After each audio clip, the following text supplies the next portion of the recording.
On the morning of Sunday, 16th of March, Walter Smith would have scanned the papers before making the short journey across the city for the biggest Old Firm match for a generation. It seemed as if all of them had been billed as that for the last 18 months, but this really was the one. A Rangers victory, and the quest for 9 was all but over. But a Celtic win at Parkhead, just as they'd done 10 days before, would reduce the gap to 2 points and grab all of that scarce momentum. With the treatment room overcrowded and his side suddenly out of form, Smith was under the cosh, but he still held the cards. He was the manager, still on course for history. A surprise then that Jerry McNee chose that morning of all mornings to make Smith the focus of his column. It gives me no pleasure to say this, he started, but it's time for a parting of the ways between Rangers and Walter Smith. The entire backroom team has to go. No matter what happens in the final Old Firm derby of the season at Celtic Park this afternoon, and even if Rangers win the title, there has to be change. Hours before an effective league decider, the nation's leading football columnist was not only calling for the Rangers manager's head, he was effectively saying that the prize at stake, a game that he would hype up from the commentary position that afternoon, was worthless. A parochial obsession, he felt. What's more interesting is that he wasn't necessarily alone, as this was a nagging doubt shared by those for whom Rangers played a more important place in their heart than Jerry McNee's. In the days before the Parkhead battle, the Govanhill Gub and Follow was more explicit than he'd ever been in the past that Walter Smith's time might be up. Criticism of the backroom team were valid, of course, but he wrote, "The buck stops with the manager. Do we really need to toss this league away before people will accept that there is something fundamentally wrong in our playing system and mentality?" Whether Rangers were losing their grip on this historic title was still up for debate, but it would be decided imminently. Whether some were losing their grip on reality really wasn't. That battle had been lost some time ago. To delve in to the madness of this final chapter of 1996-97, I'm joined by David Edgar. How are we, David? I'm good, thank you. Hello, Martyn. Hello, Alan. Hello, all the listeners. Yes, an incredibly dramatic period of our history. And yes, these are not voices out of the blue, Mm. or a different colour in Jerry McNee's case, but Mm. this had been discussed. We've discussed it on here 3 years before, after Athens, where there were those who the be all and end all was the league title, and Celtic's arrival back as a challenger for that had made it more important. Mm. For us, there was the sense that, I think you mentioned there, a nagging sense. There was a nagging sense among some of the supporters that football was changing, and even if they couldn't quite put it into words, that maybe something was happening and we weren't quite where we could be, and probably Mm. have been in the window to do it was maybe getting smaller and smaller. So yeah, it was a very, very interesting time. It was a tense time. It's been a tense season, and it's just ratcheting and ratcheting and ratcheting up. And now Rangers picking their moment, Alan, to go into a bit of free fall form wise, but tense is the word that springs to mind as we start this final chapter. Yeah, it does, Martin, and hello everyone as well. Yeah, I bumps in the road. Ultimately, we'll get there to the final destination, but you're right, it was pressure, and it kind of had been building even maybe the seasons prior to it, but this one in particular, and obviously with some of us as well, we're going way back to the 70s, aren't we? So this is something that we've really been desperate to get to. And I think, as David said too, it was pretty clear over the previous couple of years things weren't quite right. But again, the focus then was just laser on, we've got to go for 9, we've got to go for 9. But yeah, I think on this side of it as well, there was a lot of dissatisfaction, in terms of how the team were playing, what was going on behind the scenes and so on, yeah. But a really exciting end and hell of a nervous. Yeah, it's nerves. It's tension just coming to the fore. I mean, that edition of Follow, it doesn't come out before that final league game, so it comes out after it. So you get, the same person, the same people, losing their minds at the start when they've submitted their contributions, and then being on their knees to Smith and Murray and thank you, and thank you Yeah. again for delivering it. It's quite an incredible bit of work. Well, let's pick this up where we left off with a 2-2 draw, very disappointing 2-2 draw. At Pittodrie brought everything back down to 5 points. We'll step away from league business for a moment. If there's ever going to be a way for Celtic to finally beat this Rangers side, then I guess a home tie in the Scottish Cup was maybe always going to be it. Rangers hadn't beat Celtic at Parkhead in that competition since 1903.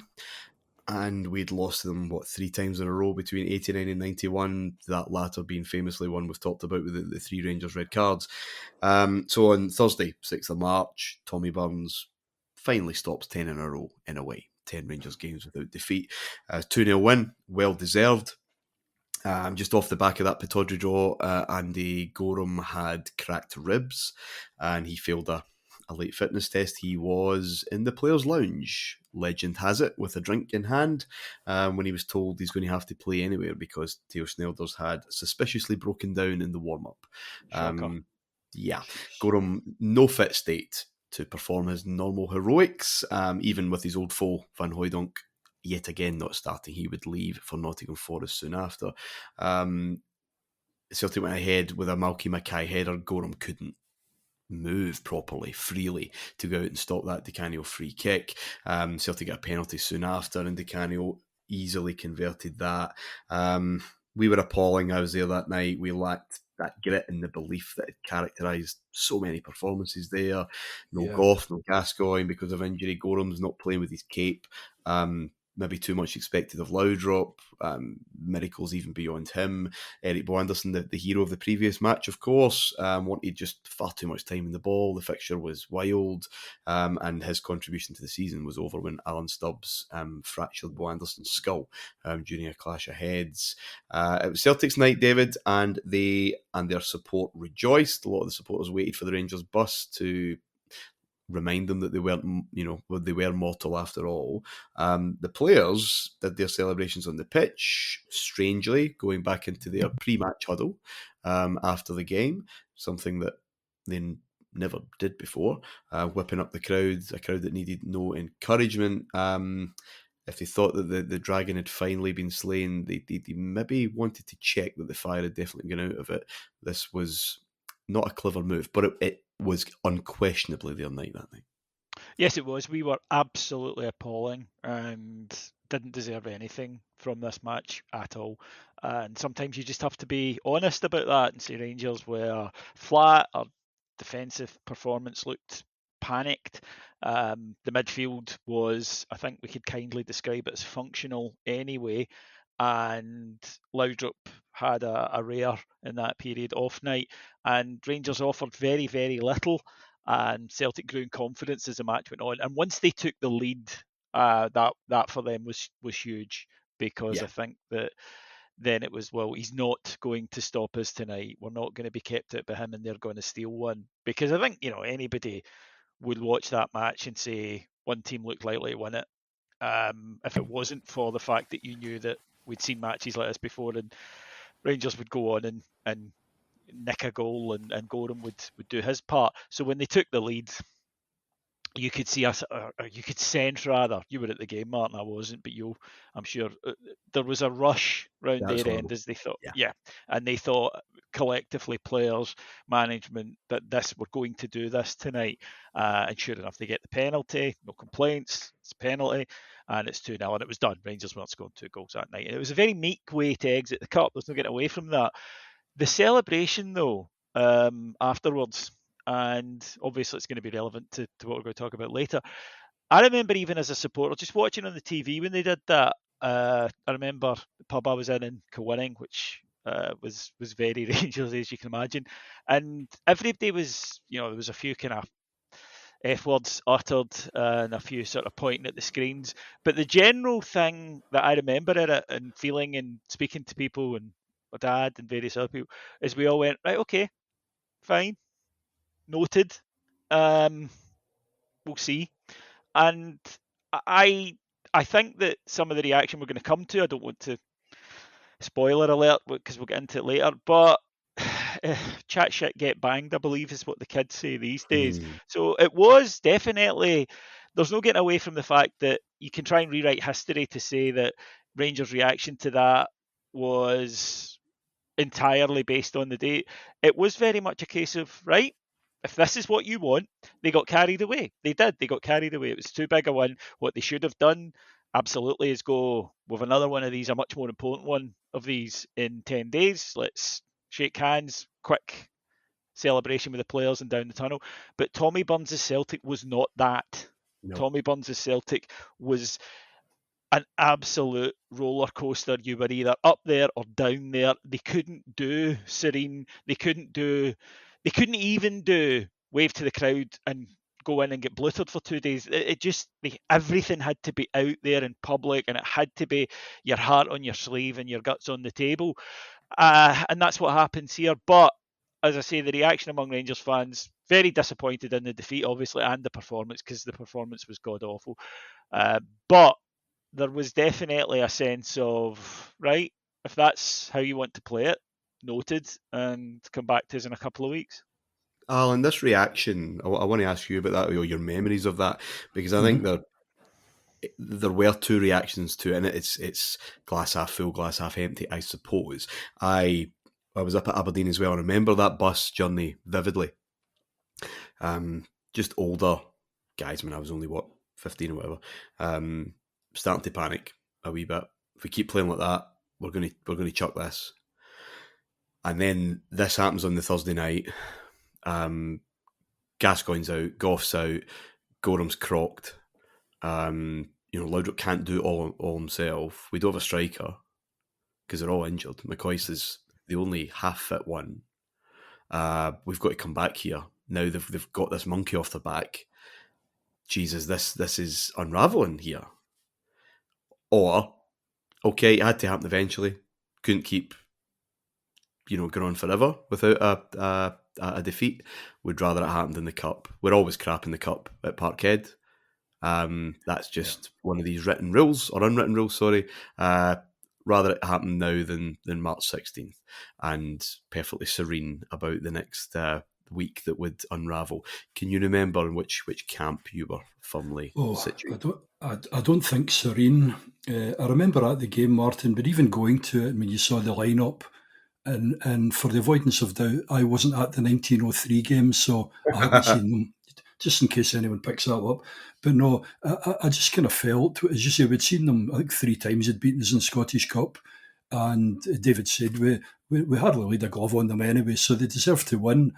I think at the end of it, with me, it was a case of really disappointed, but quite frankly, the league was the thing.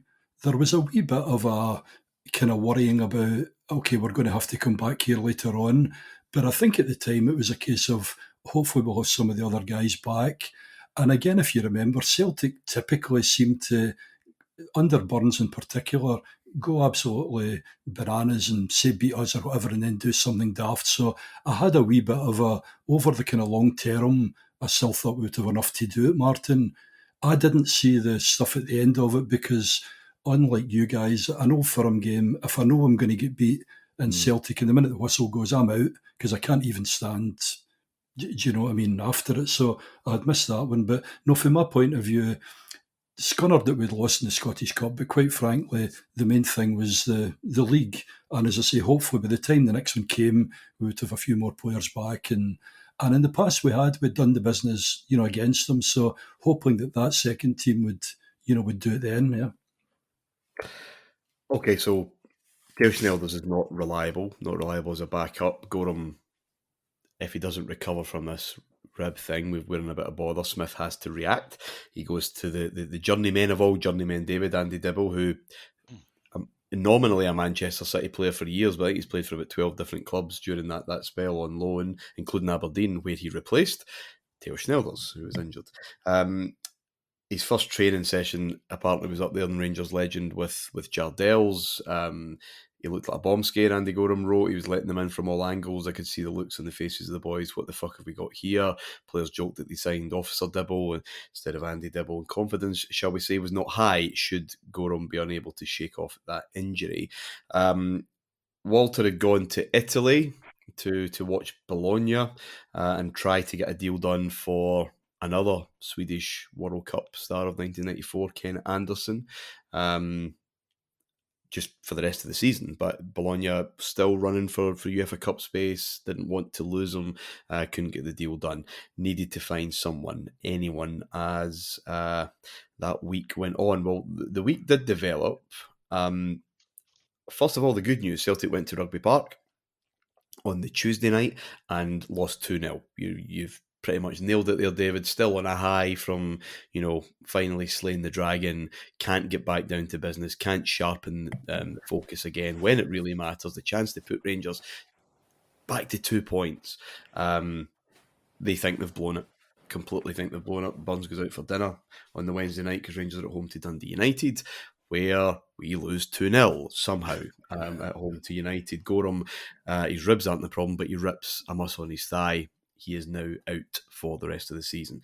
Gascoigne is recuperating, supposedly, from his injury, and doing so by going on a 3-day session with Chris Evans and Danny Baker. Rangers fans losing the place and the patience.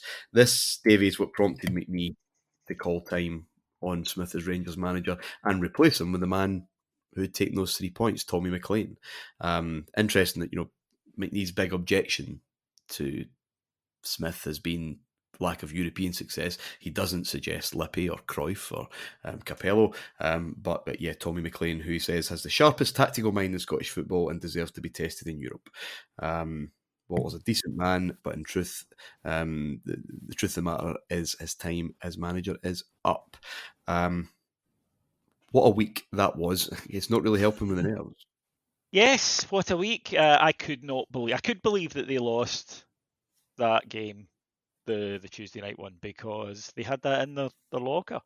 And I must admit, I thought, well, that's pretty much took the heat off for the weekend. And we can wrap it up. We can actually do this in the next 2 games. And against Dundee United, Rangers are just awful. And it's now a bit of a thing, isn't it? It's now a few games, and there's very little about this team that's functioning properly. There's very little threat. It's 2 each at Pittodrie, but then it's 2 defeats without scoring a goal, and not really creating much either. That's another thing, and I think that this, when we talk about matches, huge disappointments, this Dundee United match doesn't always get mentioned because 3 days later trumps it, or 4 days later rather. But it was, the anger in the stadium that night, Martyn, was visceral.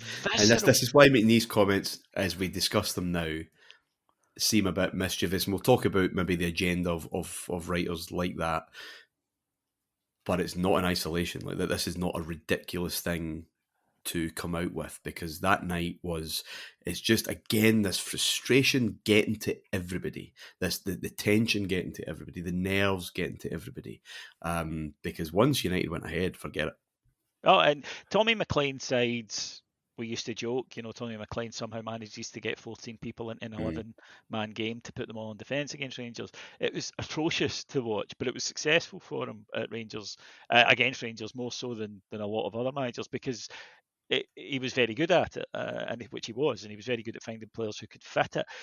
But the idea of Tommy McLean being the Rangers manager was laughable, right? It's just, it's silly. That's why Jerry McNee, for all his faults, is stupid. Now, he knows that anyone seeing that suggestion is going to laugh, right, and say that is ridiculous, because it is ridiculous. It's done to wind up the support on that morning. It's done with a bit of mischief, have a bit of a laugh. The point about Smith wouldn't have been an unfair one had he just stuck to that, because there was a sense of, among the Rangers fans, this kind of looks as though it's getting to the end of its end of its usefulness, and the following year will prove that, incidentally. And let's not forget, for anyone who's sitting going, this is ridiculous, he's about to win his 9th title in a row, as we know he does, he is gone by October, right? Although he stays to the end of the following season. So in under 6 months, Walter Smith will no longer, or certainly the announcement will come that Walter is leaving. So let's not pretend that it is completely out of the world to even discuss this. People were discussing it. That night in the stadium, it was very much caveated with an if, but it was, if he picks this up at the weekend, and it was he, incidentally, which was not always usual with Rangers, but if fucks this up at the weekend, he needs to go. And that's how big this match had become. This Rangers team, Martyn, something that used to be said about David Cameron, that exam pressure thing. I think that this Rangers team felt that it responded well in a crisis, and they did.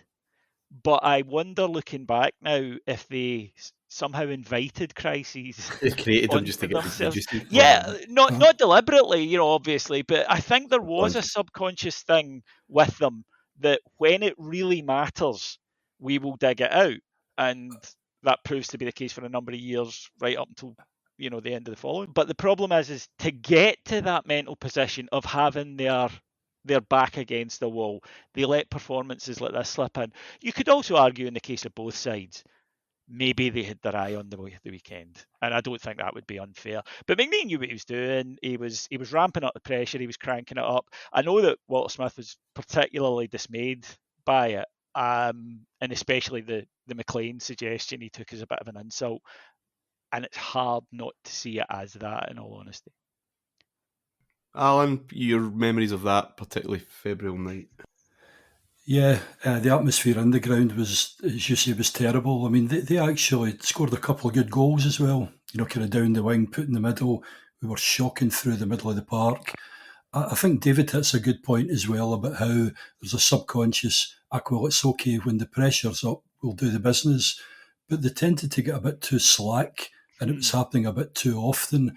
And I also think in this run-in as well, which you'll see, the other teams that are playing against them, they can feel it. Everyone says, go to Ibrox, try and hold out for 10, 15 minutes, the crowd will turn. Well, my God, in this run-in, we did turn a lot quicker as well. And I think that worked against us kind of big time on this one. At least we're not like that now, eh? Okay. Yeah. The more things change, eh? Yeah. So Smith needs to do something. We have only one forward. It's McCoyson, and he's half fit. I mean, we wouldn't really say fully fit. One Saturday paper wrote, "What is the difference between a panic measure and a stroke of genius?" We find out tomorrow. With the sensational return of Mark Hateley to Rangers. Now, we didn't really discuss his departure on the show. He left for QPR a couple of years ago. And I did that deliberately because obviously he's coming back. But it barely registered at the time. It was, all right, thanks. What a servant, what a time. But can see it creaking. You have carried this team. That's no longer possible. Who's next? In terms of strikers and whatever else. Too caught up in Gazamania and Vialli and whatever might happen over the course of the next couple of years. His return was a bit of a fill-up, David. I mean, the Bears could get behind that in a way that they probably couldn't get behind Andy Dibble, shall we say. Now, was he going to be called upon to rampage around Parkhead as he once did? No, that wasn't what he was there at all for. Hateley's presence is what Smith needed. Rangers, of the 58 players on the books, senior, reserves, youth, 34 were injured. And a replacement for Gorham looked like a calamity. He needed someone to get in the Celtic minds. And let's not pretend that there's a Celtic side that's psychologically fixed after one night. So you've got Hateley to give Laudrup something to work with from those knockdowns. Can you remember? It's this glass half full, half empty. For once, I was more of the full variety. I loved Hateley, and it was a bit of a throwback. And God, we need something. Or were you seeing this as further evidence that we have lost the plot here? This is turning to dust.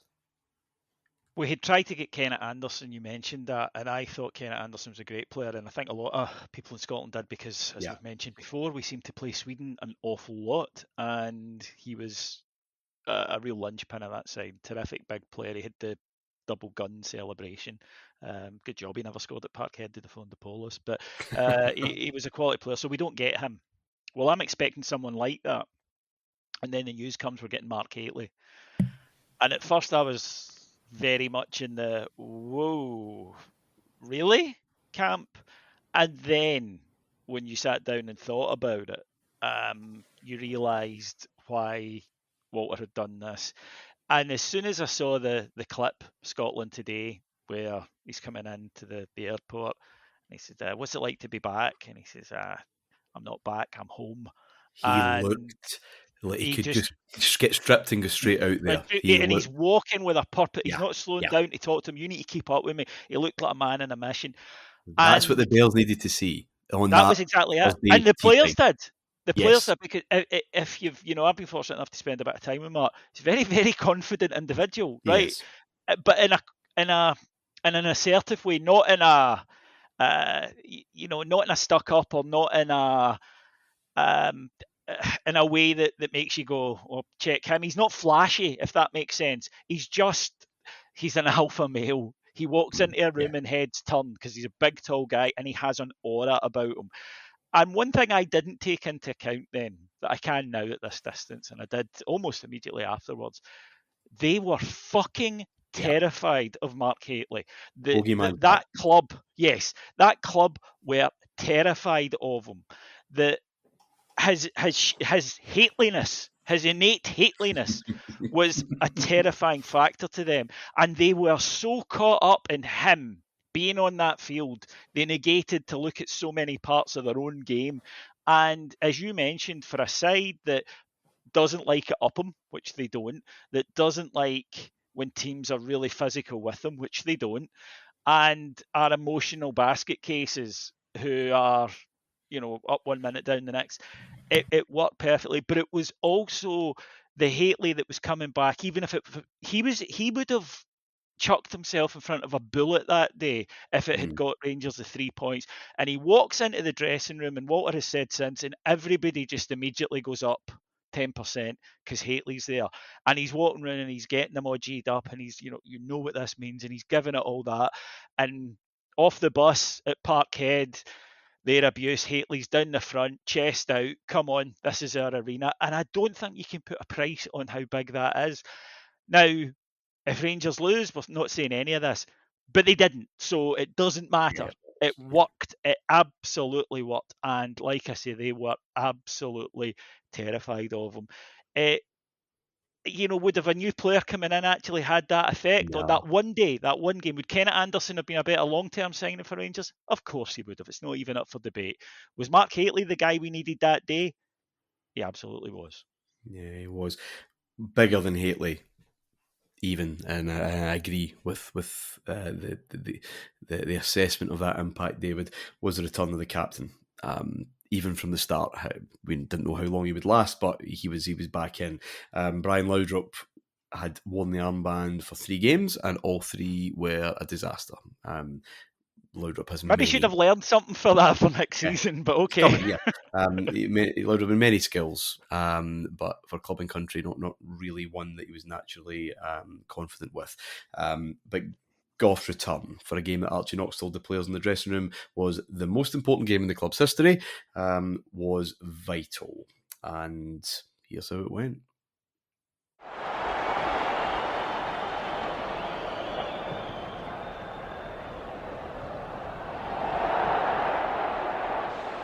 Martyn coming through, the goalkeeper's off his line.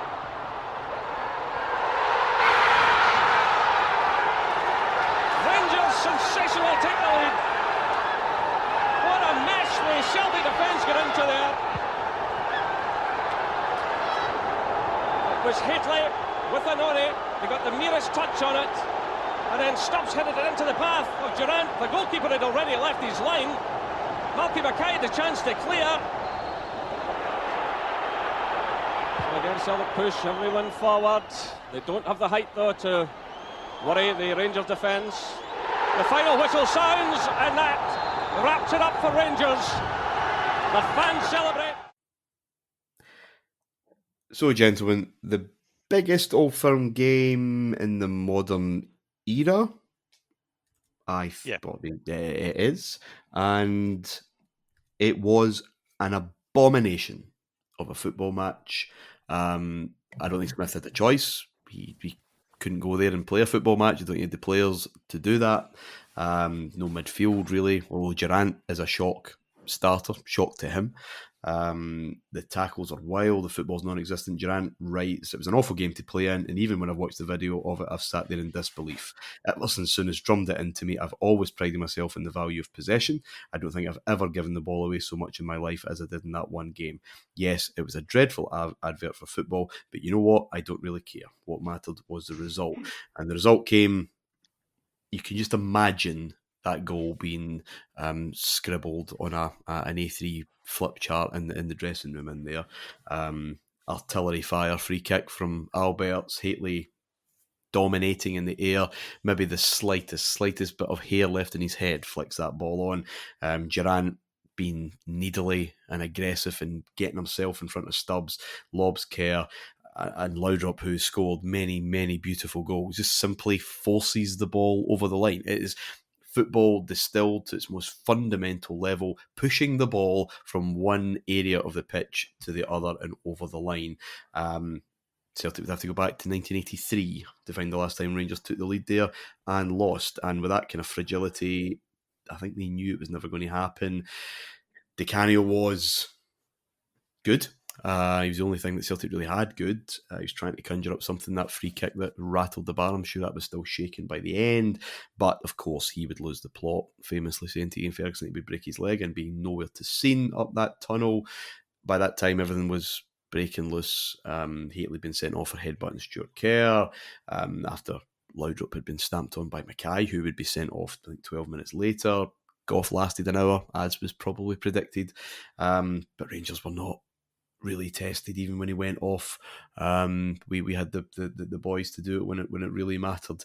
I'll bring in another bit of McNee, shall I? Because it's really funny. He'd fallen for it the couple of weeks before it, just after the Scottish Cup quarter-final. He wrote, "Celtic's history is so much more romantic than Rangers that nothing should surprise us in this season's remaining weeks."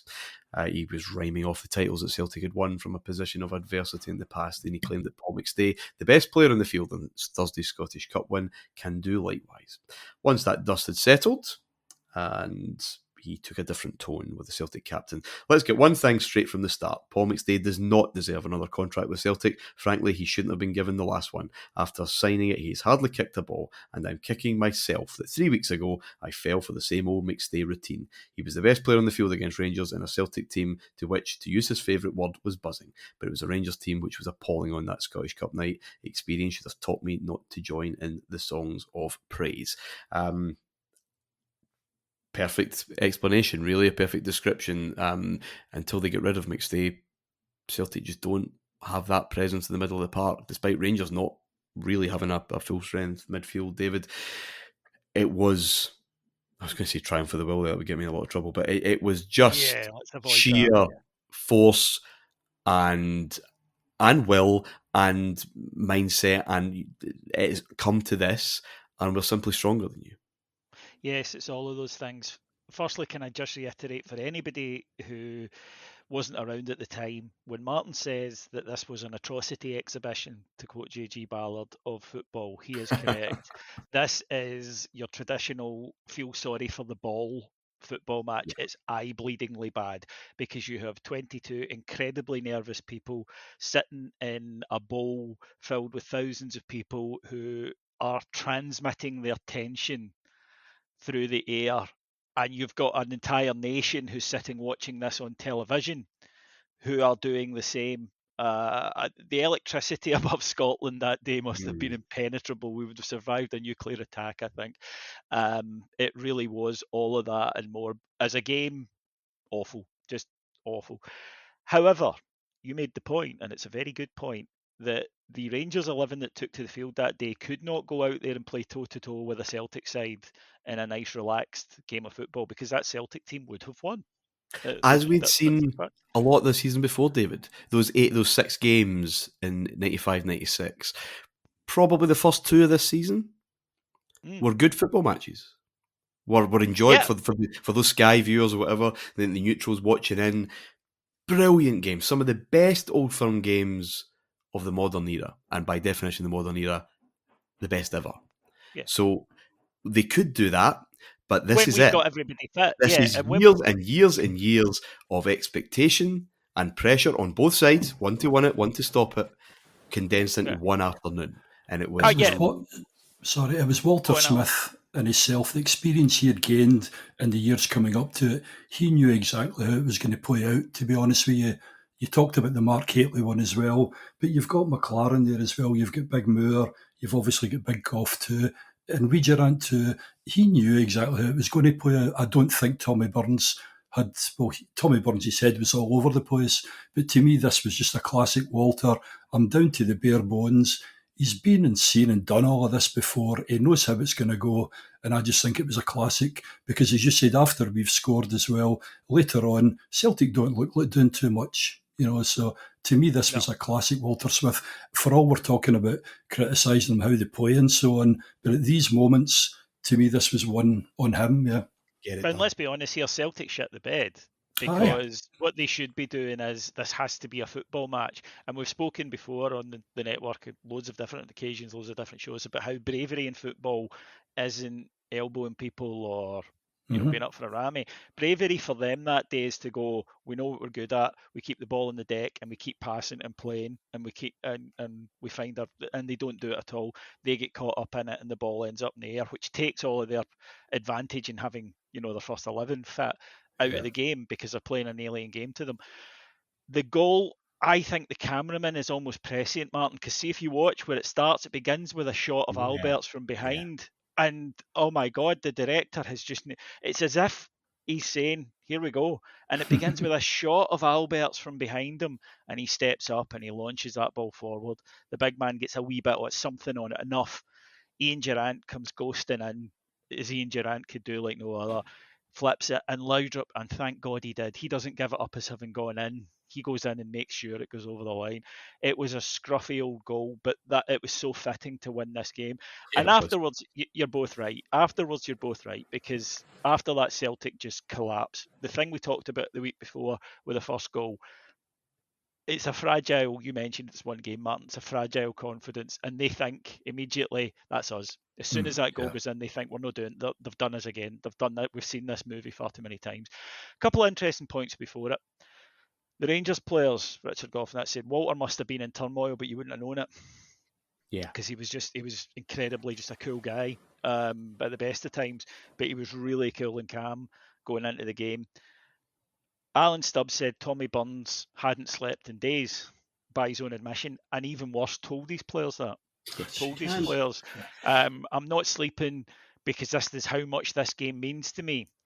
And Stubbs thinks, he says, I've spoken to Rangers players over the year and they said Walter wasn't treating it as just another game, but equally we're going to do it. He said, whereas Tommy had us so tightly wound that we couldn't see the wood for the trees. And that's the phrase Stubbs used. We couldn't see the wood for the trees. And Rangers were more clear-eyed about what they had to do, their limitations. Celtic couldn't even see their strength that day. They couldn't see what might have worked for them. And it was very McStay doing it when it didn't matter in that era. That's who he was. You would get a good game out of him. You'd get good games against Rangers and you wouldn't see him for 6 weeks afterwards. That was who he was at this point. It was nothing new. And as you said, this Rangers team, now that their back is firmly pressed against the wall, they do it. The aforementioned and early maligned Andy Dibble is perfectly fine. Doesn't have a hell of a lot to do, we have to say, but he comes and he takes things, which I think a couple of good saves. He comes and he takes things. He's there for his defenders. He's solid, and he looks. And again, this matters in a day like this, where everything is setting off. Is setting off things. He looks calm. It was fine. I'm sure he wasn't feeling it, but he looks, it's no bother. So Celtic don't get the advantage of dropping one on him early doors, and he drops the ball, and they go, Michael Watt. Yes, exactly. He's perfectly competent goalkeeper. But the Rangers team just do have this ethos and this style and Celtic get frustrated because they know they're not playing well. And then when the ball begins to be, as I say, a bit of an air traveller, and misplaced passes are happening all over the field. On the red cards, Hateley gets sent off. Stuart Kerr handles the ball outside the box, which back then was an automatic red. It's laughable that he gets booked. Dallas cannot give that decision. He can either pretend he didn't see it and let it go, or he can send him off. he cannot book him. It's just that there's no way. That's not in the rules. You either have to send him off or you have to claim you didn't see it, that there was no foul. He should have been off. Mackay, who was a basket case that entire game, just was all over the shop because he was shitting himself about Mark Hateley. Contributes absolutely nothing. Their midfield is utterly non-effective. Di Canio is trying, but getting more and more frustrated because nobody around him. Yeah, nobody around them is giving them anything whatsoever. And when the goal goes in, I'll be honest, I didn't feel it myself up until full time, but they did. And then as it gets closer, because we're going, even a draw would do, if worse came to worse, they're getting more and more desperate. And instead of, we must get a goal and then battering us in the last few minutes, it's as if they go, doesn't matter, a draw's no good to us anyway. There is this thing, waste Davey, time. Yeah, there's this thing around this time where first goal doesn't lose. Yeah. They're real exceptions. The Ali Maxwell disaster at Ibrox, where Rangers went ahead and still lost the game. If you went ahead, you generally didn't lose an Old Firm game. Well, they'd seen this movie, Martin, 10 or 12 times. Exactly. They knew it. And I was at Parkhead on the Thursday night, and it was, the Rangers fans were not up for it. We'd seen the team, and obviously they mess with the goalkeeper, and you've got to Parkhead before you got to Pittodrie before or Hampden. You just like, nah, I know the day. And I felt that Sunday was nervy on the road up, and been in early and whatever. After that goal went in during half time, you just felt this surge of belief. Because Martyn, the crowd as well. The crowd at these Old Firm games, if you're at Parkhead, I know there's less of us, but when you go ahead there, suddenly they start getting quieter. We just continually give it big licks, and that just feeds off the players, and there just seemed to be this kind of unity. And you can tell, even if you watch some of the highlights now, even we're kicking the ball out in the end, the roars are coming for the Rangers end. Half time was an absolute joy. We just sang all the way through. That's right. And I had one of these tickets that can be the best seat in the house or the worst seat in the house because it was right on the divide. And it was obviously a joy to behold that day. But not one for the football purist. And there was a lot of dust to settle after it. Rangers players joyous and relieved after a huge triumph. This, by the way, the first time in our history, certainly the history of the 4 games a season, Premier Division, where we won all 4 encounters against Celtic. Players decide to enact their own mock huddle on the pitch, just as their opponents had done 10 days before. Well, bedlam. As you would imagine in the stands, Rangers players pelted with coins at the tunnel, and in the media, a lot of op-ed pieces entitled "Ban This Hate-Filled Match." And the prospect of all 10 Rangers players who were in that huddle being booked was quite talked up. Tommy Burns, crestfallen at being at the wheel when his club's record was equalled, stoked the flames even further when he stated that his side, who had preempted all this, by the way, in the aftermath of that cup match, were, I quote, a class apart when it came to dignity in victory. Walter went away immediately for a couple of days in Italy and then came back at the start of the week and was in no mood to take any prisoners. This is Walter Smith, I think, at his absolute best with the media. First of all, he took issue with Rangers being dragged into this narrative over discipline in an untidy game. Mark Hateley is the first player we've had ordered off in domestic football this season. As the manager of Rangers for the last 6 years, and considering the standard of games we play in and the motivation of the opposition, we have a good disciplinary record. Mark knows he was wrong, and he was correctly ordered off by the referee. But I cannot see any other incidents in the game where Rangers were to blame. We had a player clearly stamped on, we had a player punched at the same incident, and at the end of the game, we had another player punched. Then he moved on to Burns and the wider insinuations. I take that as a personal insult. I have never acted in a way which would degrade the opposition. Ask any of my players, ask anyone who knows me. They will all confirm that. What we should look at here are our last 3 games against Celtic. At New Year, when we won, we picked up the newspapers to be told there was a conspiracy theory, which was working in our favour. When Celtic beat us 10 days ago, all I said was that they were the better team and deserved their victory. Now we come to this game and we're accused of lacking dignity and blamed for incidents which took place during the match. And these are the words which are still as resonant today as they have ever been. When we lose a game, there are no problems. When we win one, then there are. That cannot be right. I would ask the people to look at the 3 games and the publicity which followed them, and then ask which was the dignified approach. As for the huddle, He pleaded a fair case. Why is it wrong for Rangers when it's okay for Celtic? Look, I think the huddle has been good for them. It's helped them get their fans behind them when they've done it pre-match. But after the cup game, they did it in the middle of the field. And as far as I'm aware, it was the first time they'd done it after a game. To my mind, they did not. They did that to provide maximum embarrassment for Rangers players and supporters. I didn't complain or talk about that publicly, but you can be sure that I did use it as a motivating factor for the league game. If our players wanted to show togetherness after the match on Sunday, then why not? One man he did not need to convince, ironically, was Fergus McCann, who was not happy at all at Burns' dignity and victory comments, and he added it to his list of internal gripes with Burns. He had given him verbal and written warnings, by the way, as manager already about his discipline, his lack of control, in line with employment law, and effectively a preparation for defence should Burns have a claim for unfair dismissal for a sacking that now felt inevitable. David... that is Walter at his best. God, I miss him. Listen, I punched the air a couple of times as you went through that, and I know that speech almost off by heart because we mentioned this on a previous show. Walter didn't do it often, so when he did it, his words carried so much weight, and he did take it as a personal insult. Burns, to be fair, apologised to him for it. Burns is out of control at this point as a human being. He is mentally shot.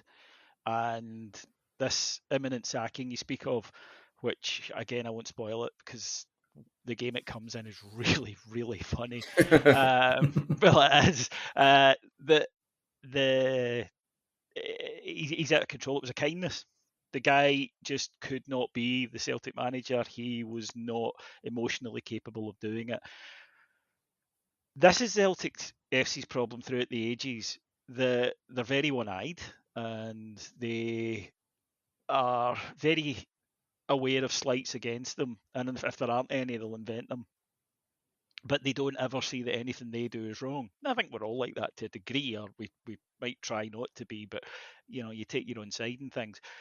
But it's this thing they have about inventing things. There's a Celtic fan once told me that they invented the Poznan. It's like, walk that back, mate. Walk that back. And you don't own a huddle, right?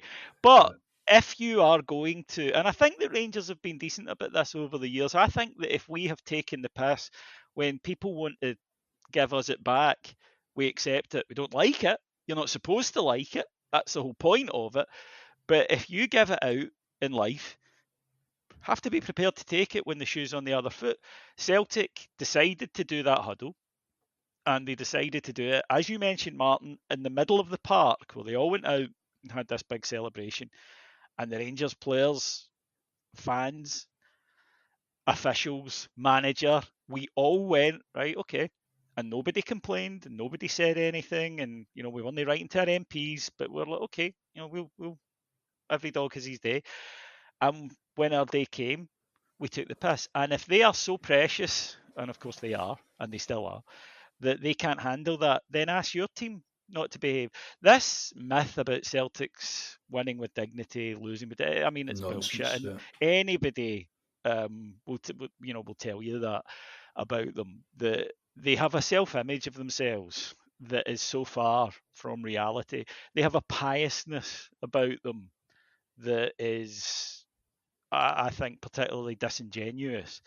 And they have a kind of way of making themselves out to be purer than the driven snow and simultaneously permanently victims. And the big problem for Celtic fans is that they live in this strange hinterland of wanting to get it right up you on the one hand, but not to ever be in any way criticised or taken out of their own comfort zone. So when Walter said all that, it was all fair and it was all true, incidentally. Yeah. And like I say, I don't want to be totally unfair because Burns did apologise personally to Walter for that comment. And he dealt well with Ian Ferguson as well. Fergie phoned them because Di Canio had made some accusations. I don't know if there's any kind of sectarian or racist accusations in it. It kind of get boiled down to Ian Ferguson swore at me, which, I mean, I'm pretty sure he did. Yes. I can certainly imagine that. But I think he admits to that. Yeah, Ferguson took umbrage to some suggestions anyway. Phoned Burns directly, and to be fair, he did handle it. And that thing was wrapped He up. he just couldn't handle his emotions. I mean, and the guy was completely out of control. If you wanted a Rangers parallel, Graham Martyn was exactly the same. That these are incredibly high pressure, tough jobs, more so than even other football management jobs. If you don't have the ability to cope with it, and not everyone does, It's just too then much. Yeah, it's too much. And in Burns' case, that he transmitted it to his players, and he made sure that they weren't really in a position. That Celtic team was a good team if they could just go out and play football. See, in a friendly, Yeah, good side, play great football. Mm-hmm. Davey and Alan, just about Burns, when stopping something is obviously different from going out and achieving something, achieving 9, achieving 10, stopping 9, stopping 10. When you are Celtic through and through, are you really the best kind of placed manager anyway to be in that position? I think maybe worse off than when you are, dyed in the wheel at whatever particular club, when you're being positive, when you're going to grab a record, to break a record. But when it means so much to you because you're so steeped in the history of the club and you're at the wheel, you're personally responsible, or you feel personally responsible for letting that slide, for letting that be matched. I think there's something different, and we know from these experiences because, well, Davey and I, you and I have lived through 2. Alan lived through 3 of these things. But when there is a difference between trying to stop it. It's a negative thing. It's a negative mindset. Even though you're trying to win a league title, we know it's not about a league title. We know it's not about the 1996-97 Scottish Premier Division. It's about trying to stop something or trying to achieve something. And when you are that connected to the history, I think that has further negative consequences in the mentality of the dressing room. I think you're right. I think in certain people, and Tommy Burns, to me, far too much for him. If you go back to probably 74, 75, I think the Joe Wallace one was we want to win a league. We haven't won a league for so long. And that was the primary one there. Although we were all singing the Magic song and so on, and, we wanted to stop 10. But I think in terms of Rangers, the primary thing there was to win the league, and the other one was second. I think Wallace's character would be different. And I think, to be honest with you, I'm not sure Walter Smith, but I think Tommy Burns, this was far too much for him. And I think, as David or yourself said too, the fact that he didn't keep that in himself either, he was then spreading this around the team. So they ended up actually on the park, just far too much emotion rather than hold on a wee minute and try and think things, And this is why Walter uses Archie as this hype man. It's Archie Knox that's in the dressing room telling people, this is the biggest moment in the club's history. You can't let us down. As Walter takes that detached, though, don't they? Players react differently to an assistant doing that, because the assistant is your kind of, he's not the officer, he's the NCO. And he's, so it has a different effect. Again, to go back to that Stubbs interview, he said the following year with Janssen, one of the reasons that they did win it was the fact, he said, we'd have bottled it 6 weeks before, had Burns still been there.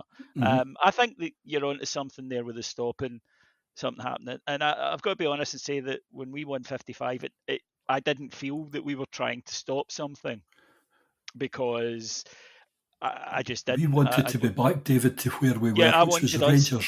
I wanted us to win a title. And I do think that traditionally over the years, maybe it's changing for some of the younger fans after a period of dominance, and they have the expectations that Martyn, maybe you or I grew up with. I don't know, because I obviously don't know a lot of Celtic fans.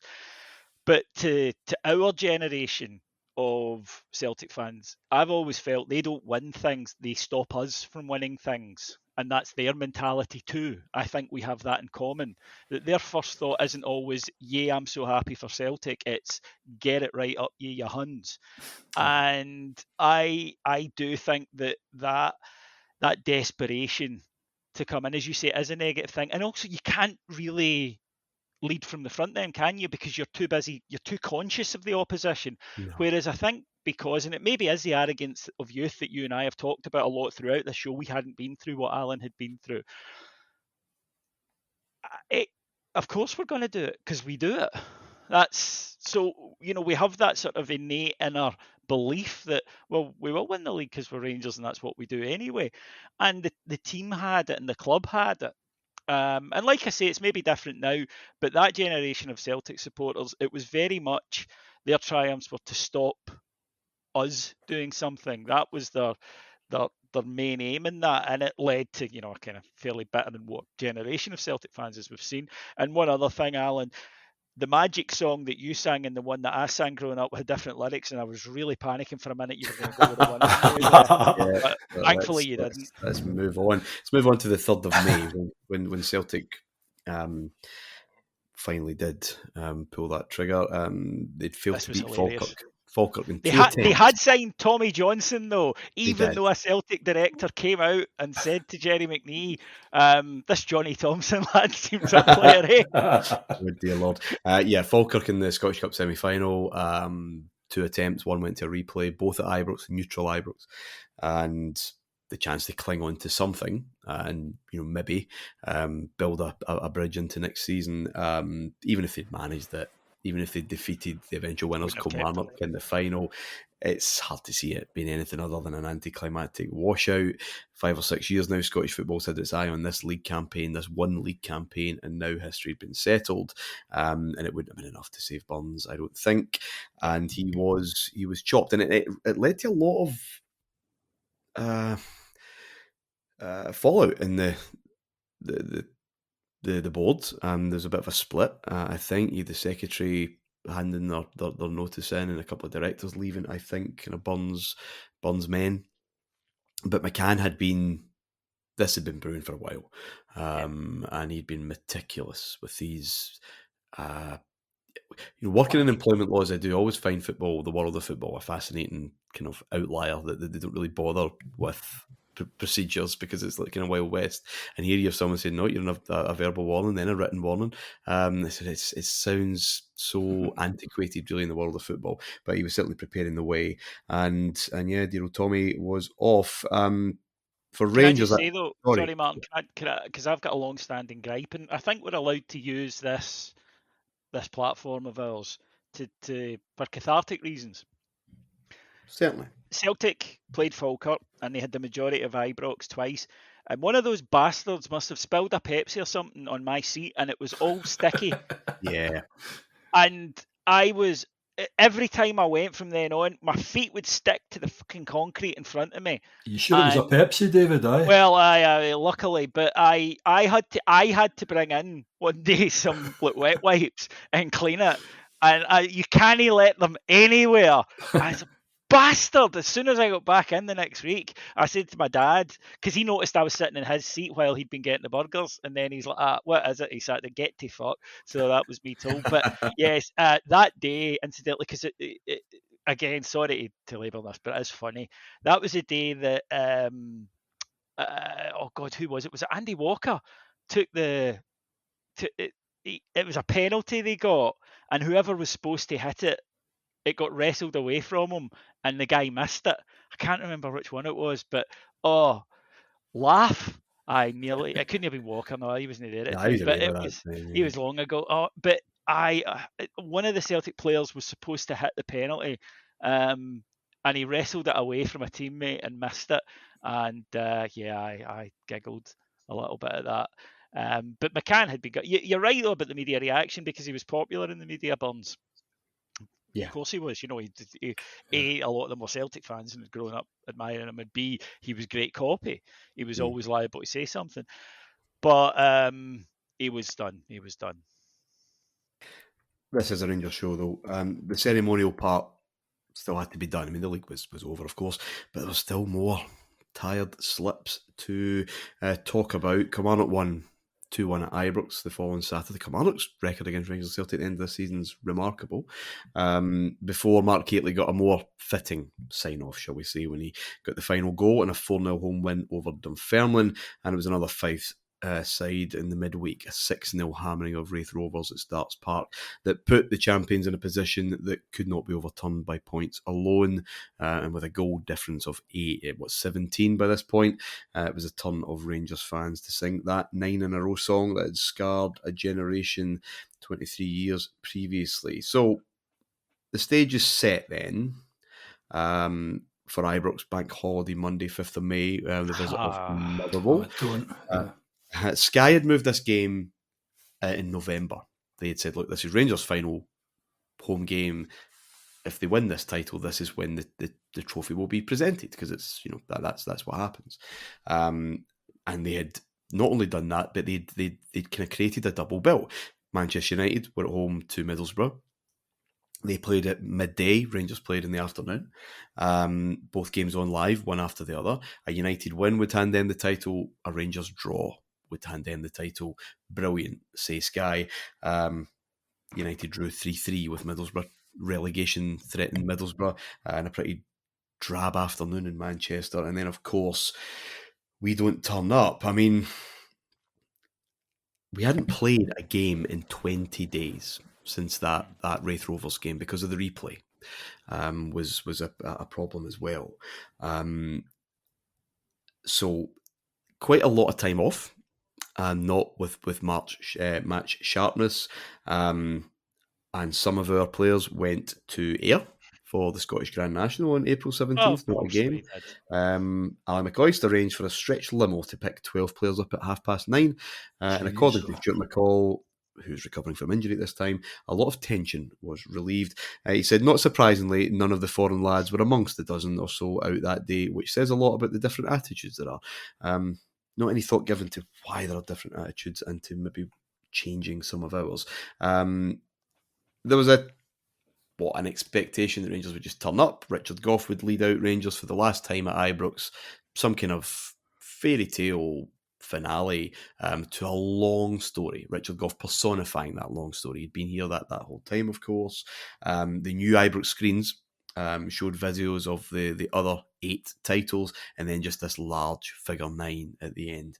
But Motherwell needed the result. They're trying to avoid a playoff kind of situation under Alex McLeish, and Owen Coyle grabbed 2 goals to extend that wait.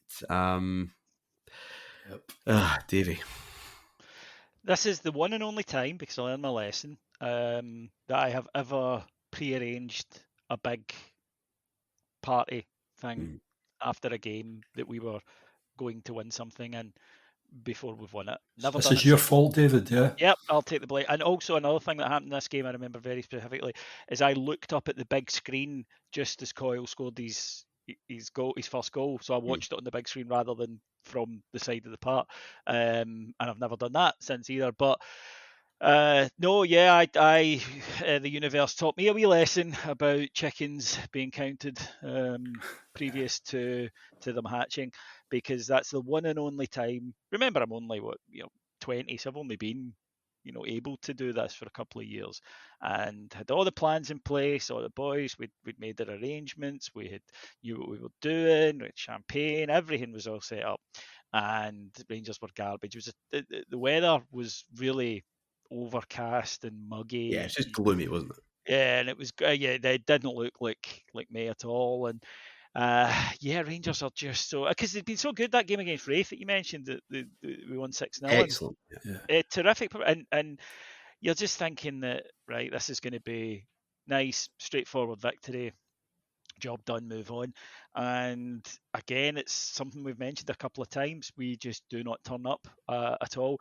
And you're right, Martin. I think that the vibe I was guilty of was we were all guilty of it collectively, that we are going to win the title today, and we just are, and nobody quite, which is understandable because of the type of title that it was, and because of the feeling that we had already done the important part of it, that this was. There's a great saying in tennis that you still have to win that last point. You can't see time out, and this was the thing about Rangers. We couldn't just see out the clock. We had to go and win it. Also, that Alex McLeish was he had that Motherwell team in a good mindset where he said, look, nobody's expecting anything here today. So it's a free hit. Go out and enjoy it, because if you lose, it'll be forgotten about tomorrow. But if you get into the lead and they get nervous, you never know. And Coyle, the original Celtic daft, Owen Coyle. Yeah. I don't mean he was ever, because he wasn't. He was never disrespectful to us, or No. I don't mean like that. He was just the first guy I ever remember being described as Celtic daft in every newspaper article about him. But he was a good player, Owen Coyle. Probably too good for Motherwell, if I'm being honest with you. And he gets the 2 goals, 2 good finishes, and Rangers just are never ever out of second gear that day. And again, I remember leaving the stadium. All my plans are shot to buggery now. I remember there being a bit of trouble in the town as well, because obviously I wasn't the only one whose day had been wrecked, and there was a bit of trouble. Buchanan Street and whatnot. I remember not riots or anything, but certainly there was a real edge to the city, because Celtic fans still know that we're going to win the league, so it's not like they're causing problem. But it just do you know what it was? A migraine of a day. That's what it was. Yeah, That's exactly. I was going to say, it absolutely knocked the stuffing out of me, father and son stuff. Here we go. So I think Easter Road, obviously, when we won it, I'm 13, my dad's 34. So back to then, my dad obviously from late 40s through 50s, 60s, so he's seen all the pain. So that was a great moment for us.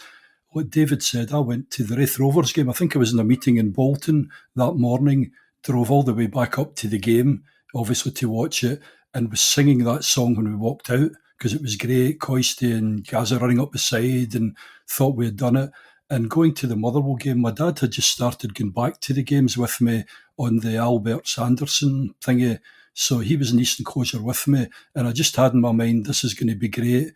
We're going to actually have won the league for 9 in a row. My dad and me are there together, confident, and there's what happened there. So it's just it's a horrible time.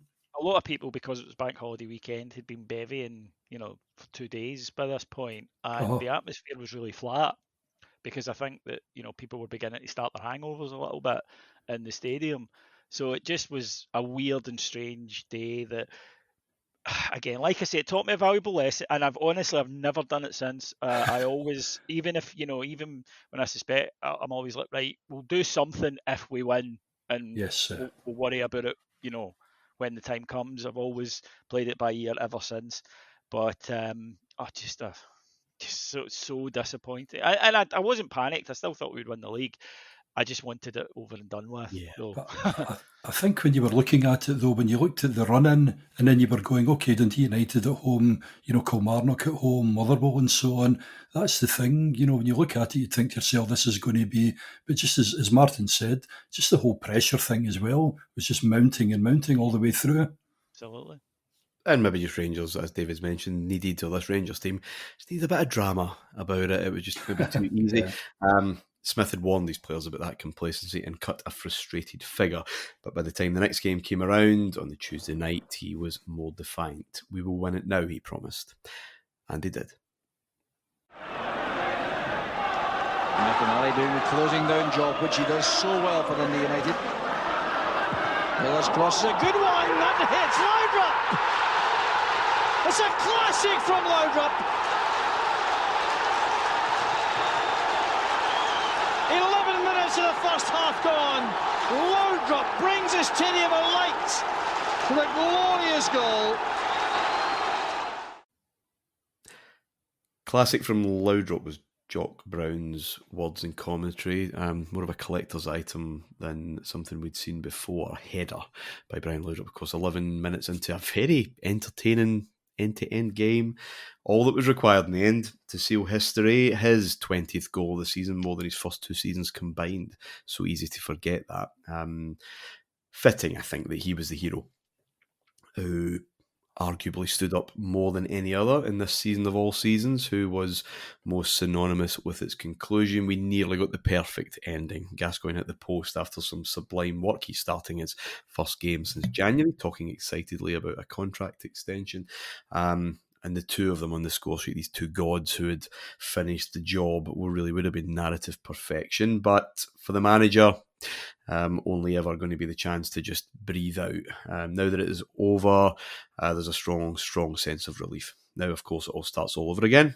The support was telling us it had to be 10 long before we'd won this one, and these demands will continue, typically understated and pragmatic for a man who that night had just enshrined his legend. Plenty of reasons, though, why it wasn't this neat and tidy and end to a season with a dramatic flourish, none more so than some of the heroes that were missing. Goff, who was supposed to be away in a plane by now, he had to change his plans. He was going to Kansas to start his new life, his new chapter in his career. He wasn't fit. He had to lift the trophy in his full suit, tears streaming down his face, but still proud to leave on a high. This is the way I wanted to finish. May have not been our hardest season, maybe last year was in terms of closeness, but the pressure had been intense. Durant was in the stands too, and it's heartbroken that Smith had left him out of the side on this famous night. Goran watched it in a Rangers pub in East Belfast because he couldn't handle not being involved in the actual game. McCoist and Alberts were allowed on from the bench, but were barely fit. Game not live on television. Fans had to tune into this historical title-winning game by radio, something I think a wee bit more redolent of the start of this odyssey than how football was expected to work in 1997. Sky had kind of laid that ground on the bank holiday, of course. And what they listened to was a team of broken, tired men limping over the line. Warriors and heroes they most certainly were, and who collectively delivered so much joy to a generation of supporters. But this was a triumph, their final one together. David, that it taken its toll, and there's something about how it ended. Loudrup being involved, of course, Gascoigne back for the night as a kind of cameo, but those missing bodies and those tired limbs, and the fact that it wasn't done on the Monday, I had to wait till the Wednesday, and signs were there about what maybe was coming next. Yeah, it is interesting that both Rangers and Celtic stagger over the end of the season line here. Both of them exhausted by the almost physical weight that they've been carrying now for 2 years.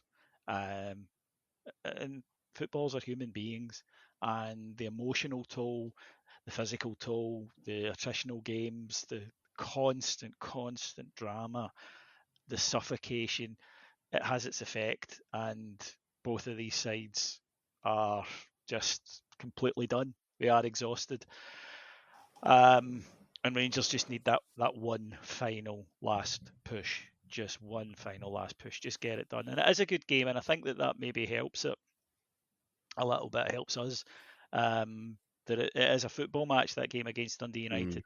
I, like you, I had to listen to it on the radio, which for a big game is just hell on earth, because every time the opposition have the ball, even if it's 70 yards for your goal, you think they're going to score, and it just was. And I just remember sitting there in my room with my dad, just two of us listening to it together. Again, I always, the silly details you remember. It's the first time I ever drank Heineken. I remember that's the first time. That's what I was drinking that night. First time I ever drank Heineken. And when the final whistle went, I just remember this, roar and dancing and celebration. But then almost immediately, Martyn sitting down and letting out this long breath, and it was kind of like. I wonder if I was the only one who did that. I wonder if the Rangers support and players and management collectively, we all did that. We sat down and we just went, that's it, finally. Because it'd been like waiting for a sneeze for 2 years. And eventually it came, and then just the blessed relief from it. And, we listened for a bit, and then my dad said, right, come on, let's get in the car, let's get to Ibrox, and we can listen to it in the car for a bit. And again, the coverage ends quite quickly. That's the thing. There's no wall to wall. You didn't have things like, you didn't have the internet, or you did have the internet, but you didn't have social media. And it just, again, younger people who, this enormous triumph that we all remember 55, we were all talking to friends from all over the world, and you could go and get content after content. It wasn't like that. We get in the car, and I think we had about another 15 minutes of coverage before it stopped. And but then we got up to Highlights at night. Ibrox, and highlights at night. So we taped those, and I do mean taped, by the way. We videoed them, and we went up to Ibrox, and we were sitting. By this time, by the way, I'm sparkled, and my dad's sober. So it must have been fun for him, because as we were leaving, the good thing about the game, Martyn, finished at 9:45, still time to go to the offie on the way to Glasgow. So I'm sitting, just bevying, and we get to Ibrox, and clearly we weren't the only ones who had this idea. There was an awful lot of people there, and it was just great, just singing songs and strangers hugging you and drinks being passed around. And I remember a bottle of whiskey was getting passed about, and it was just magic. And then the bus rolled in, and there at the sunroof is Gaza out the roof of the bus. Full strip. Full strip, yeah. And he's dancing and singing. And, it's funny that, a lot of the players came out, and they were good. They gave everybody hugs. They weren't doing autographs or stuff. To be honest, nobody was really asking for them, as I recall. That wasn't quite what people were there for, but there was loads of hugging and stuff as they went into the ground. But Gaza would have stayed out with us all night. He wouldn't have gone in if it'd been up to him, I think. The other players, the more experienced ones, the ones who'd not more experienced, but the ones who maybe had won a lot of titles, they wanted in to share it, but he would have stayed with us that night. And it was just fabulous. It was just absolutely wonderful. It was one of those nights that you just didn't want to end. Yeah, some in George Square as well. You're talking about 55 there. Alan, higher maths for me the next morning, so not a chance I was allowed to go to Tannadice or drinking cans of Heineken. Did you go up? Bottles. Sorry, David. Did you go up? No, listened to the radio, Martyn. Basically just sitting myself in the house listening to the game. Obviously, at the end of it, didn't go out. I think I was early flight the next morning, so I think it was more a case then of the getting the papers. You go on the plane, you end up with 5. But no, didn't go up. Just listened to it on the radio. Phone my dad. That was all, just because of the 9. Although again, I think during the conversation it was listen, son, it's not about catching up with Celtic. The thing now is getting the 10. So that was kind of pretty much. It's just amazing how they bring you back down to earth, don't they? But no, it was amazing to have done it, because you had been hearing for a couple of years, if we don't do it, all of the rest of, which is ridiculous, all of the rest of the titles have been a waste and it'll have been a failure and so on. So all that unreasonable pressure had been applied. So it was good to do that. And again, having pals at the time who were giving me 9 in a row, and that Celtic fans and so on, it was good to do it. But again, I think after my dad speaking to him, it suddenly became no, this is good, but 10's the thing now. And that was what we should have applied ourselves. Yeah. Gents, we've been doing this show for 11 months and we've reached an Alfie moment. Michael Caine rather than Morelos at the final scene of that movie. I'm waiting for Cilla Black coming in here, yeah. If anyone's seen the film, Caine's character, he's had some, he's a bit of a life of accumulation and sexual adventure and achievement and highs and lows and whatever else, but not quite fulfilled. So what's the answer, he says? That's what I keep asking myself. What's it all about? What was it all about in the end, this pursuit of a sequence? Was it a symbolic and emotional triumph or a piece of local trivia? Since the dawn of the revolution, Rangers had spent £58,420,000, or a net figure of 37,525, if you prefer that, to be the undisputed kings of their own small castle. That wasn't the full intent of that outlay, but it was the end result nonetheless. David, what did 9 in a row mean to you 25 years ago? What does that achievement mean now? Well, now it's the singular greatest achievement of my Rangers supporting life at the age of 45, and I wasn't around for 72. And while I'm, very proud of the club for doing it, it isn't mine. I can't. I don't have the emotional connection to it that Alan will have. Whereas I was there for 9. 9, belonged to me, and it belonged to my dad, and it belonged to my mates, and it belonged to you, Martyn, it belonged to Alan, it belonged to the listeners. the other stuff is history, and I'm very proud of it. And I'm sure the way that the youngsters now will identify that when we talk about 86, 87, and they talk about 2020 to 2021, that's the difference. You get that emotional tie. At the time,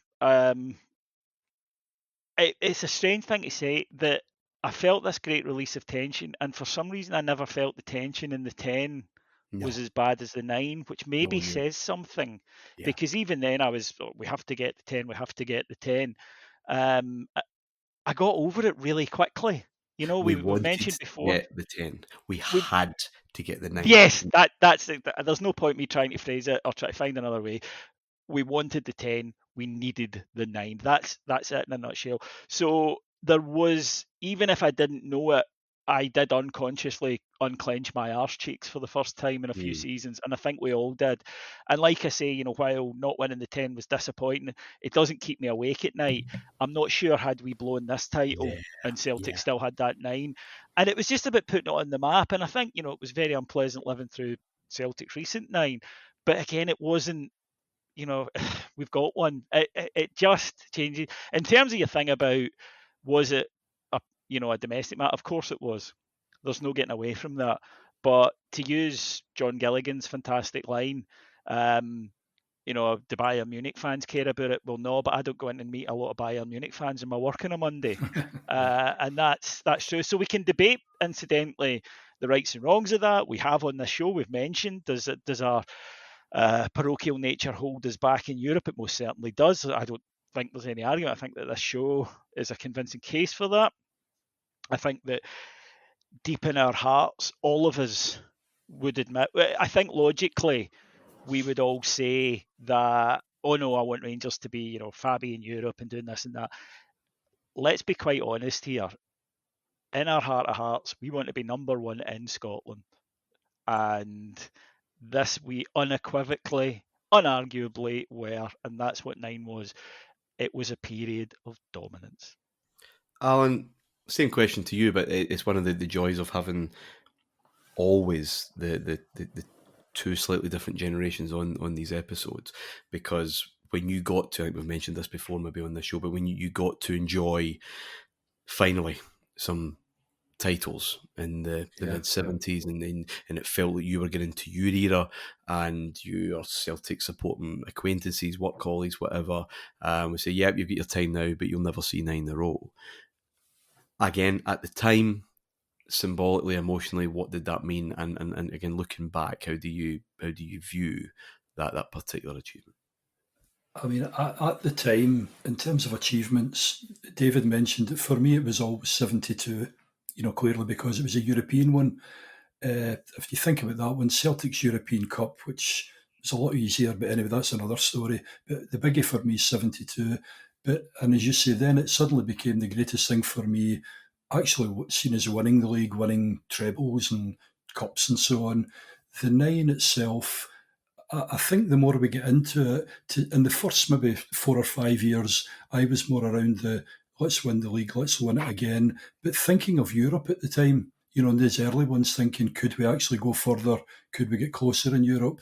As we go through the years, suddenly I realised, we weren't going to get that way. And then I think it was maybe about, say, 6 or whatever. Then suddenly it became the 6, 7, let's get to the 9. And I think because of the relationship with my dad as well, and, you know, the fact of what he had been going through, and we'd been through stuff together, football-wise. So it was a great thing to get the 9 so that no one could ever say, you didn't get it. We actually achieved that one. But as I say, then it was fine, but it was looking forward at the 10. Now, when I look back at it now, the big disappointment for me, Martyn, was the fact that we didn't do the 10.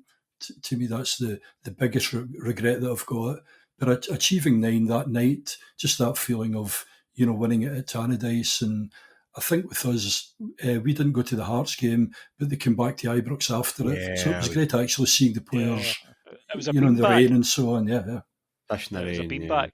And they were, even the boys who'd been on the park in Edinburgh were pissed. You can tell.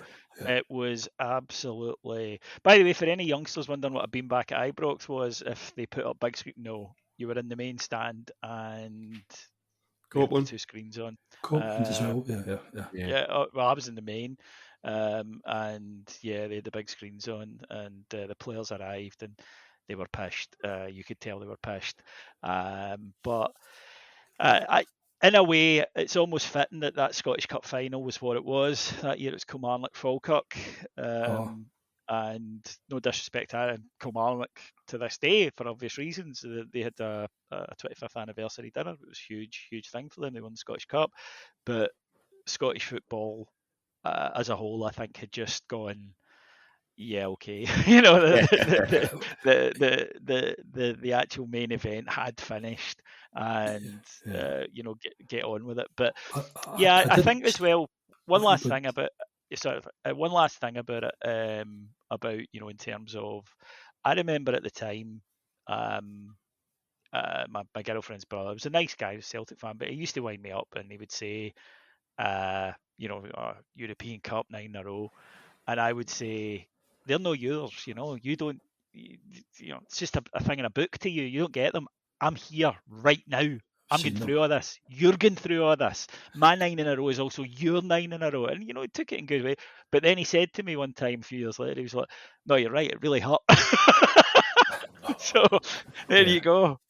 No, that's good. And when I'm saying about the disappointed, obviously not getting the 10, I think my other views on the 9 is absolutely loved the journey, and so many legends right through from Big Butcher, Ian Ferguson, the whole lot of them all, in my eyes, the guys that were there for most of it, they are Rangers legends. So, and it's been a joy to actually have been on that whole journey, So definitely in terms of history, my goodness, it's one of our greatest times, isn't it? Yeah, obviously, as you're doing with the book, the dominant thing, isn't it? Yeah. Well, let me be clear.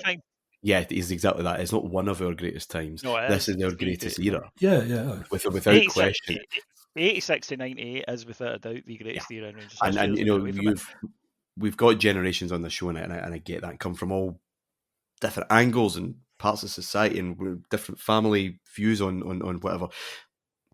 This is the luckiest time anyone's ever had to be a Rangers fan. Oh yeah, right? And it'll never be like this again. We might get 9, we might, who knows, in the future get 10, but just the glamour and the glitz and the glory. What I would describe this point as is now where we've reached, Martyn, and where we're going to go on, is it was kind of like we'd been on a wonderful holiday, but I think we were all a wee bit kind of beginning to look forward to our own bed. Yeah, ready for home. I mean, this project, the two halves to, obviously, 2 books, symmetrical, right in the middle, 10 trophies either side, 6 titles either side, I think, 5 titles either side, sorry, 5 cups, and 1 credible European run either side as well.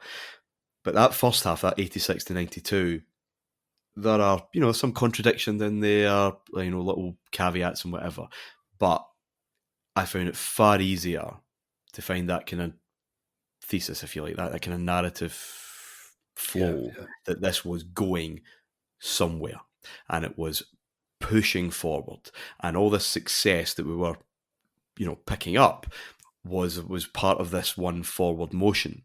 This second half has been far more difficult to articulate and to crystallise, more interesting as a result, but it is more difficult. Same amount of silverware, this historic triumph, but there is definitely a feeling of coming back.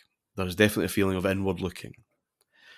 The horizons are, despite what moonbeams and what noise you'd get every summer, it was inward looking.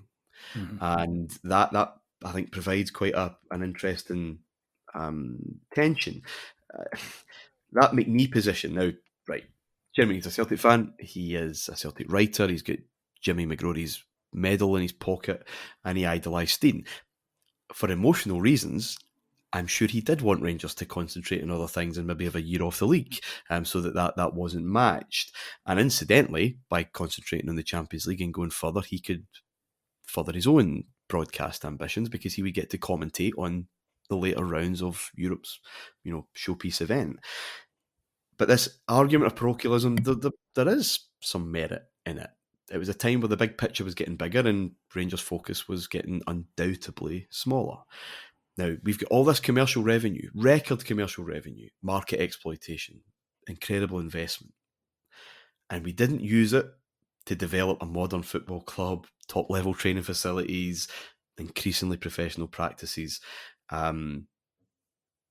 Because by the end of that revolution, you're probably talking about 93, this be-all and end-all that was on the horizon shaped and directed the habits, the behaviour, and that modernisation was put off until the dying minutes of the 20th century, because there was an old score from the past to settle. One, by the way, that was achieved when half the league were amateurs. On the other side, what's wrong with wanting to win your league championship every year? Nothing. No, it's the primary objective for every club at the start of every campaign. And what's wrong with wanting to match and set new records? That's what Rangers should be doing. Yeah. So, but you can't deny. You're absolutely right. You can't deny that it was parochial. There's no getting away from it, because we're the best one in the world. It's kind of like last season. Would we have rather won the league or got to Seville? Clearly, we'd rather have won the league. What got most coverage? What got us talked about in more places? It's not even up for debate. But it's the age old. Martyn, you said it right back at soonest early days. I don't know if I can build a team that can do both. Do both, and I think we still have this argument now. Yeah, absolutely. And again, it is an era that provided so many memorable moments. More than any other part in history, we just said that we are the luckiest. We're luckier than those who no longer were around. We're luckier than those who came after. But there's still this internal tension. There's maybe a generational fracture. Maybe those of us younger were enjoying this party for sure, but we were aware that there was something happening elsewhere that we weren't quite invited to. Maybe our heads were easily turned. For those older, perhaps, who had grown up through that, they needed this score to be settled, and it really did matter.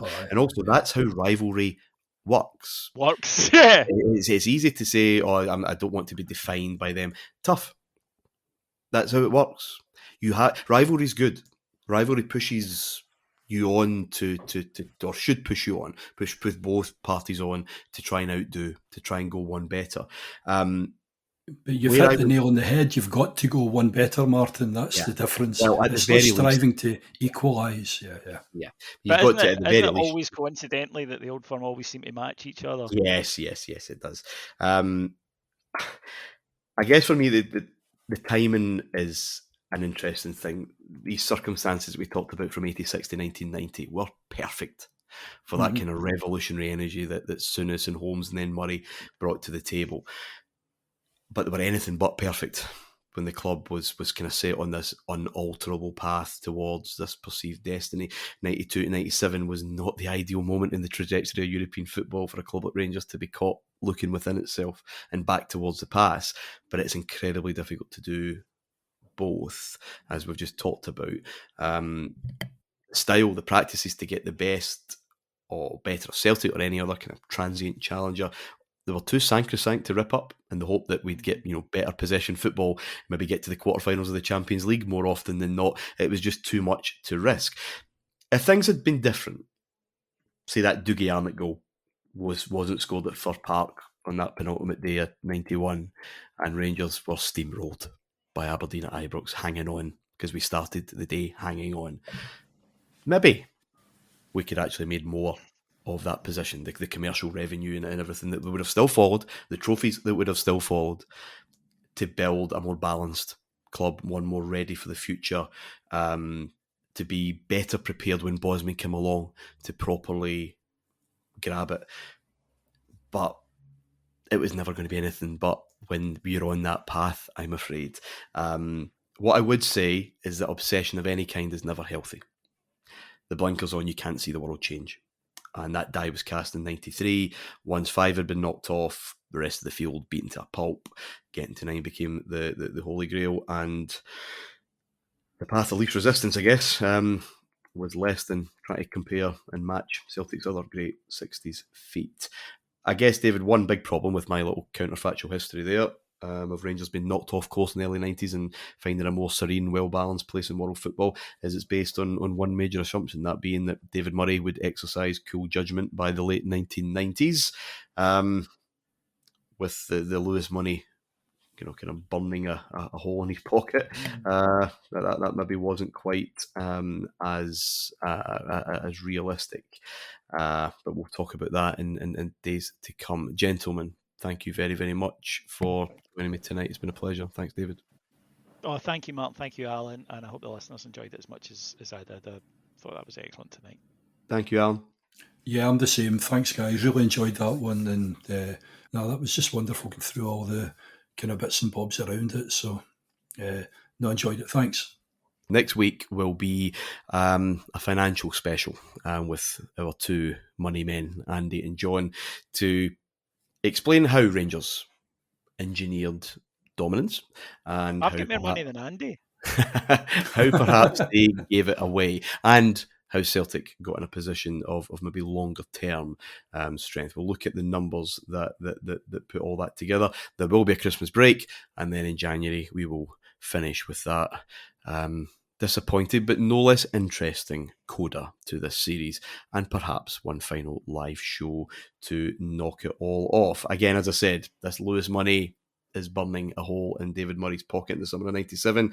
Offers were made for the world's greatest strikers, while Rangers paid double the value for one of the world's worst left backs. It was a manic, scattergun approach that saw more players come through the door than at any other time in living memory. But it wasn't a signing that Murray was most proud of. In the last year of his contract, and making noises that he, and I quote, wanted to be with a good style and a good trainer, Rangers could have cashed in on Brian Laudrup for somewhere between £4 and £6 million. Murray not only rolled the dice by choosing to renegotiate the following summer, when he could walk away for nothing, of course, he doubled down by making him a captain, a role he had only ever taken on a temporary basis for club and country, and in which he had rarely looked comfortable. There's a word that was later synonymous with Rangers in the 21st century, but I would argue has rarely, if ever, truly applied up until now. Arrogance at times, complacency too often certainly, and confidence of course, but never to this degree. The summer of 1997, free from the suffocating cloud of necessity of the last few years, saw a freewheeling sense of freshness that resulted in Rangers playing a pre-season friendly against themselves.